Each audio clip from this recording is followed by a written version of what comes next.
જય શ્રી કૃષ્ણ ફ્રેન્ડ્સ, આજે હું બનાવું છું મેથીના લાડુ, ગુંદરવાળા.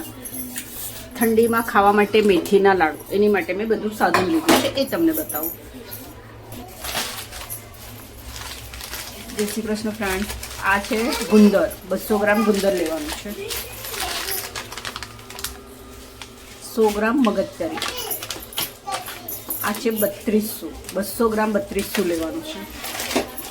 પછી આ છે મેથી પાવડર, 200 ગ્રામ મેથી પાવડર લેવાનો છે.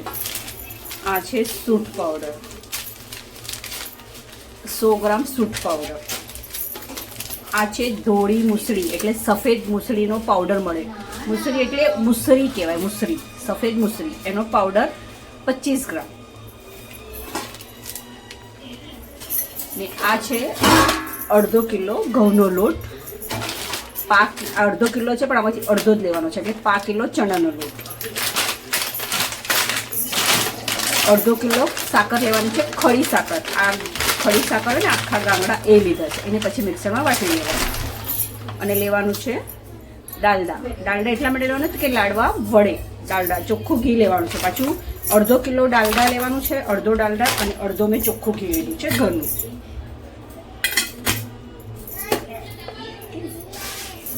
હવે આગળની પદ્ધતિ બતાવું. આમે મૂક્યું છે લોયું. હવે એમાં નાખવાનું છે ચોખ્ખું ઘી.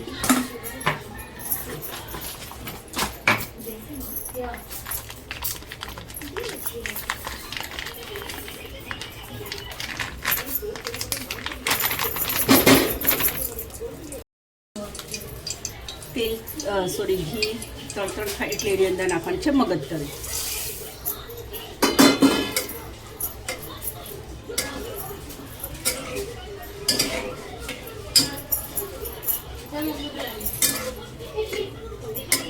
ચોખ્ખા ઘીમાં હવે નાખવાની મગજતરી, એને શેકવાની ઘીમાં.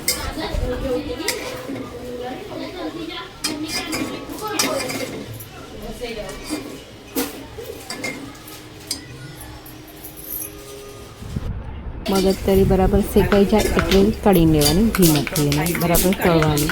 તળતળ થાય અવાજ આવે ત્યાં સુધી બરાબર તળી લેવાની. પછી તળાઈ જાય એટલે કાઢવાની. એકદમ તળતળ થોડી લાલ કલર થવા દેવાનો મગજતરીને, પછી એને કાઢી લેવાનું થઈ જાય.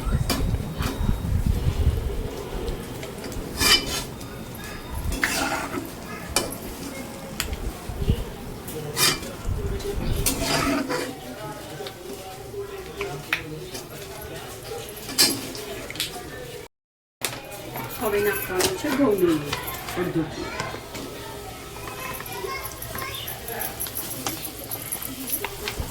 હવે આપણે થોડું બીજું ઘી નાખવાનું, ચોખ્ખું ઘી અને ડાલડા મિક્સ. એની અંદર નાખવાનો ઘઉંનો લોટ, એને બરાબર શેકવાનો છે.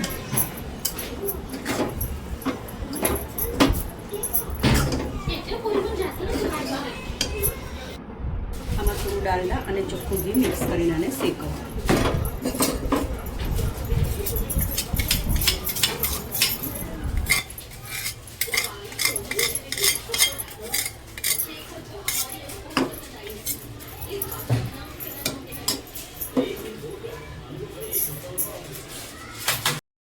અને આ છે ખડી સાકર. આવી રીતે ખડી સાકરના ગઠ્ઠા હોય એને વાટી કાઢવાનું મિક્સચરમાં, અને પાવડર કરી દેવાનું ખડી સાકર.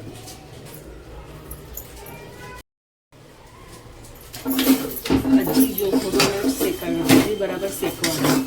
આખો ઘઉંનો લોટ આવી રીતે શેકવાનો સુધી બરાબર શેકવાનું છે. એકદમ કાચો ન રહેવો જોઈએ. એવું લાગે ઓછું ઘી નાખવાનું, ડાલડા નાખવાનું છે, ચોખ્ખું નાખવાનું. પણ એમાં 1/2 કિલો ડાલડા અને 1/2 કિલો ચોખ્ખું, બધી આઈટમમાં આટલું ઘી વાપરવાનું છે. હજી શેકવાનું આવી.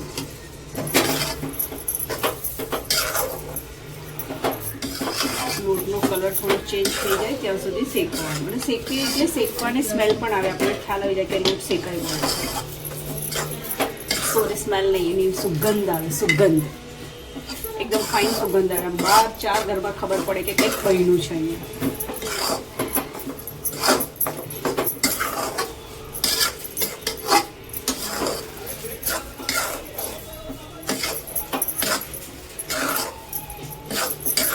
તો લોટ આમ વળવો જોઈએ, જે નથી વળતો એટલે હજી થોડોક લોટમાં કસર છે.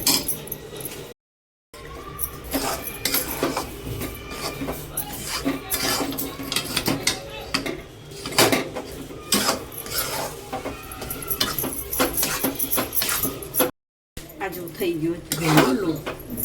હવે એને કાઢી નાખવાનું. હવે બીજું આપણે આને કાઢીને બીજું શેકું બતાવું તો. હવે એમાં થોડું ઘી નાખું છું.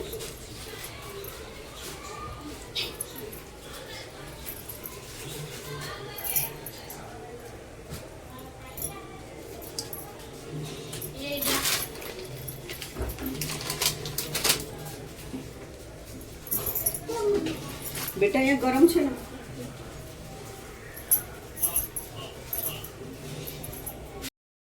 હવે જો આ ઘી થઈ ગયું છે.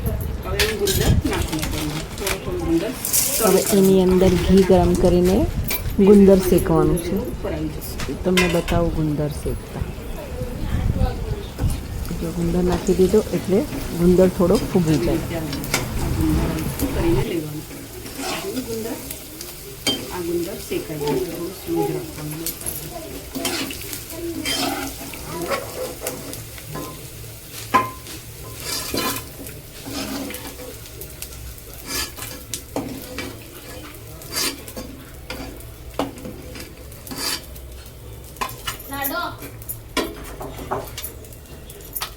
હવે આપણે બીજો ગુંદર નાખવાનો.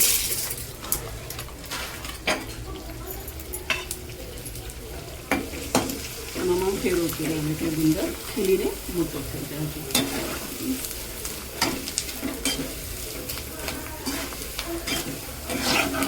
પછી તમને આગળ ગુંદર શેકાઈ ગયો. આયરો ગુંદર. હવે હું જાઉં છું વાટવા મિક્સચરમાં. હવે આપણે કરવાનું છે ચણાનો લોટ. આ ચણાનો લોટ શેકું છું.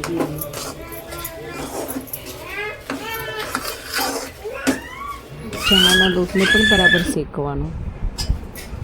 ચણાના લોટની બી સુગંધ આવશે. એકદમ શેકાઈ જાય ને થોડો લાલસર જેવો કરી દેવાનો. એકદમ યલો છે તો થોડો લાલ જેવો આ કરવાનો. છે અને આ છે ગુંદર પીસેલો. આવી રીતે ગુંદર પીસાઈ જાય એટલે અંદર નાખી પીસીને દેવાનું. આવી છે. આવો દેખાય. ગુંદર પીસા પછી જોયો ને કેવો દેખાય. આ લોટને બરાબર શેકવાનો. ચણાના લોટને. ચણા લોટમાં ફુગરી પણ આવી જાય શેકતા શેકતા. સોરી, આ જોઈ આવી રીતે શેકવાનું છે. ચણાનો લોટ આટલો થાય ત્યાં સુધી શેકવાનો. હવે શેકાઈ ગયો ચણાનો લોટ. હવે આપણે એને પણ કાઢી દઈએ. જે ઘઉંનો લોટ શેકીને કાઢ્યો તો એના ઉપર જ ચણાનો લોટ. હવે આપણે જે બધું શેકું છે એને મિક્સ કરવાનું છે. તમને બતાવું. આ છે ઘઉંનો લોટ, એના ઉપર છે દળેલું ગુંદર અને આ બીજું છે ચણાનો લોટ. 3 વસ્તુ મિક્સ કરી.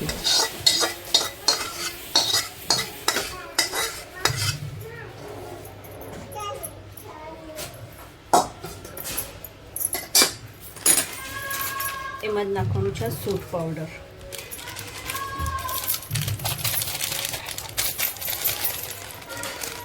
આ નાખું છું સૂટ.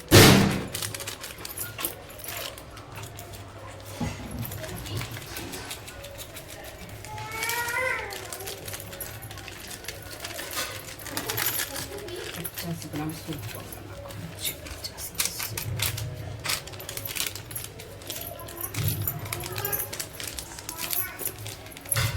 તેમાં નાખવાનું છે 3200.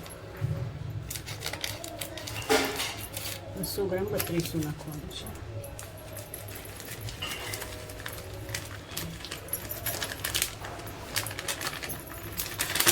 અંદર નાખ્યો ઘઉંનો લોટ, ચણાનો લોટ અને મગજતરી અને આ 3200. અને આ છે ધોળી મુસળી. ધોળી એટલે વ્હાઈટ મુસળી. અને તમે મેડિકલમાં જાઓ તો તમને આપશે. આયુર્વેદિક મેડિકલમાં મળે ધોળી મુસળી. 25 ગ્રામ જ નાખી છે. આ નાખવાનું છે મેથી. 200 ગ્રામ મેથી પાવડર લીધો છે. મેથીનો પાવડર એ મિક્સ કરવાનું છે.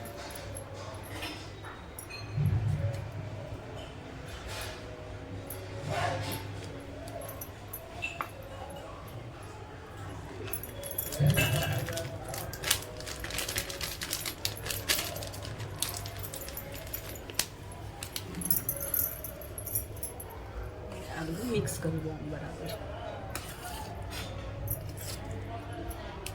ગરમ છે એટલે હાથ નહીં નાખવાનું, ચમચાથી જ કરું છું.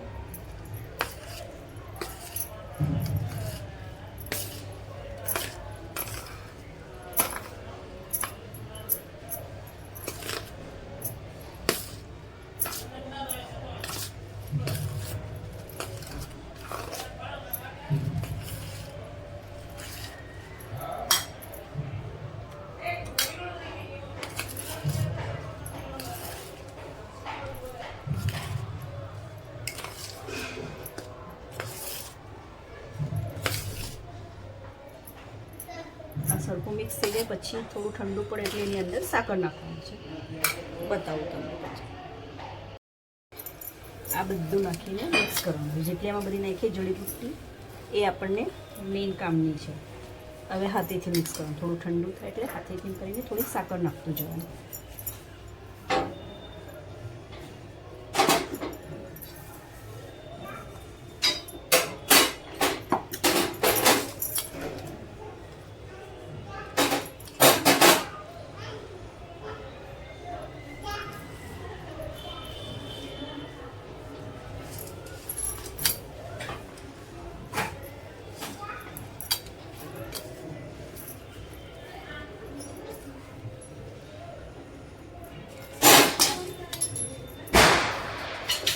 બધી સાકર નાખી દો. સાકર તો નાખી જોઈએ. બધી ખડી સાકર છે મેં પીસેલી.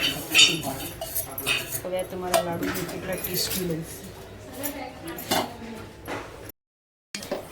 આજો હવે આ છે લાડુ વાળવાની પદ્ધતિ. આવી રીતે દબાવી દબાવીને વાળવાના નાના નાના. જે મેં આટલા બધા વાળીને મૂક્યા. હવે તમને બતાવું આગળ.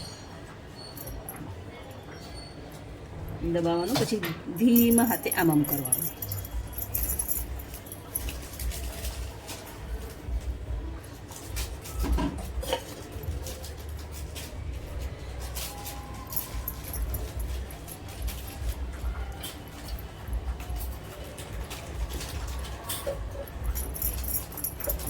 આવી રીતે સરસ થઈ જવું જોઈએ. ઓકે, અંદર મૂકો.